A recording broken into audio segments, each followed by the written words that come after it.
Alright, so patch 4 dropped and it looks like things are getting a little out of hand. And I say that because it's to the point where you have star athletes such as J.R. Smith chiming in and complaining about what's going on in NBA 2K18 at the playground. He's not the only one. Check out this post from Christopher London that he posted on Twitter where his man scores. This team with 16 gets 21 and wins the game, handing the opposite team who's up the loss. In addition to that, that's not the only complaint. That's not the only wild thing that's going down in 2K right now.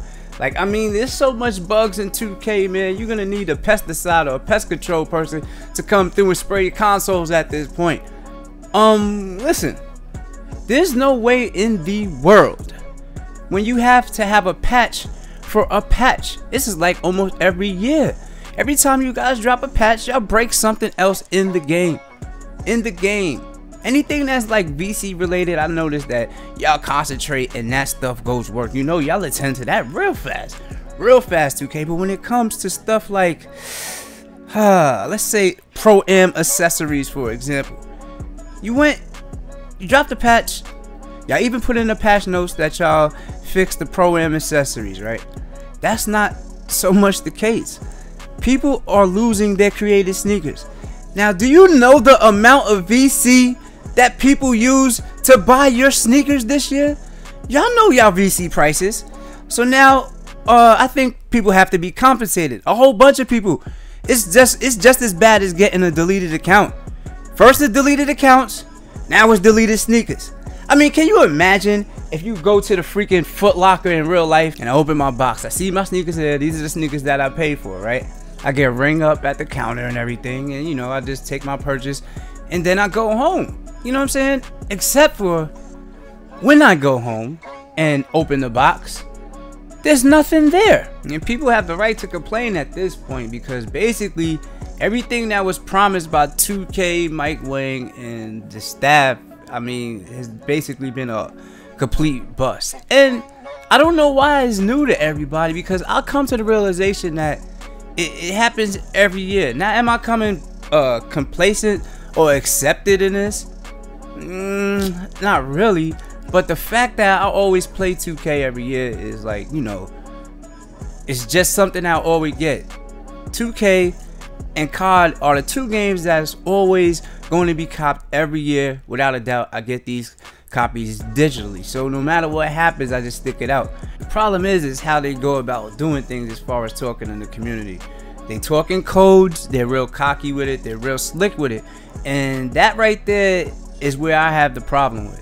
You know what I'm saying? Like, a lot of things they say that's in the game's not in the game. For example, the ZO2s, they said and confirmed these sneakers would be in the game.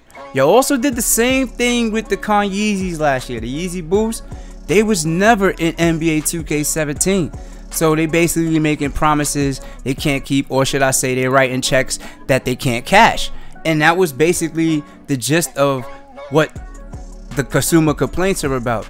If you're gonna say something, you're gonna have to deliver on your promise. If you can't deliver on your promise, then hey, I don't know what to tell you. Like, you need to stop making them type of promises.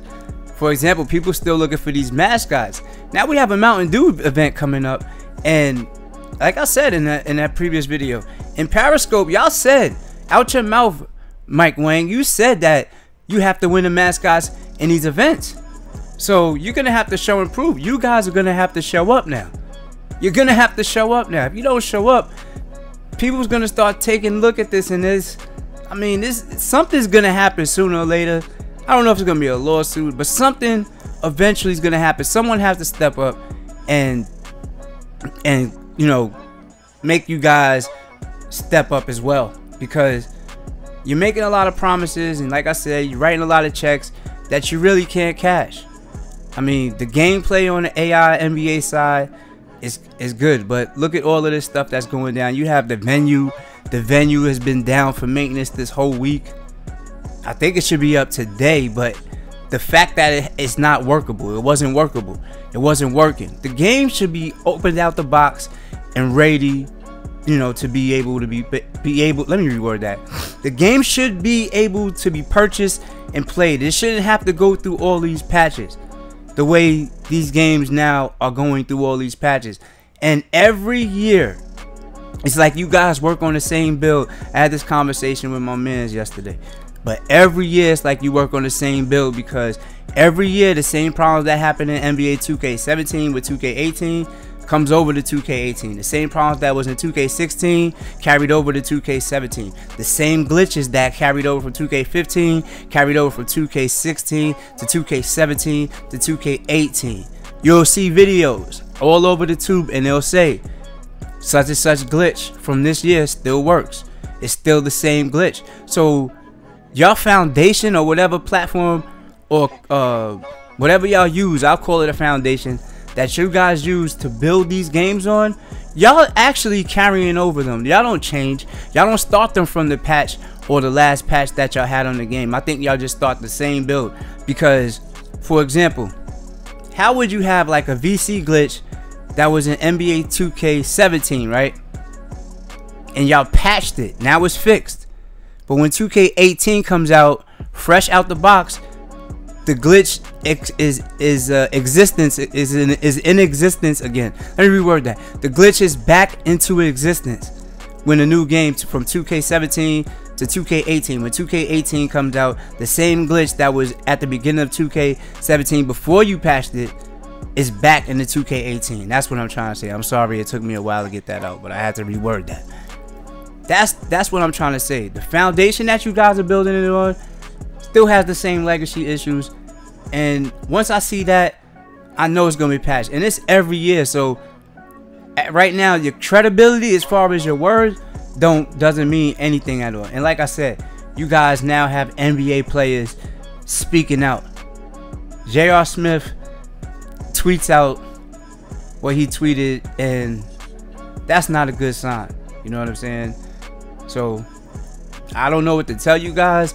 I'm not a dev. I don't know how hard your jobs are. You know, I like the game, but the promises, you can't make promises. Don't write checks that you can't cash. And also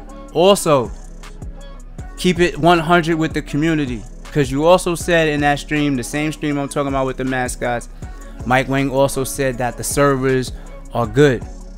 You know, y'all say that every year, and every year the servers aren't good. Then y'all say it's not the servers, it's the frame rate issues. Then I beg to differ, because the venues wouldn't be closed if we wasn't getting kicked off the servers. It wasn't a frame rate issue up at the venue. We was actually getting connectivity problems, and that was on the 2K end. It's similar to GTA, when GTA had the same exact bugs at the beginning. And that's like a brother-sister company thing, because Take-Two has GTA under the umbrella as well as NBA 2K. Let me know what you guys think in the comment section below. I'm LS57, gotta feed these streets, and I'll see y'all next video, man. Spit a clip.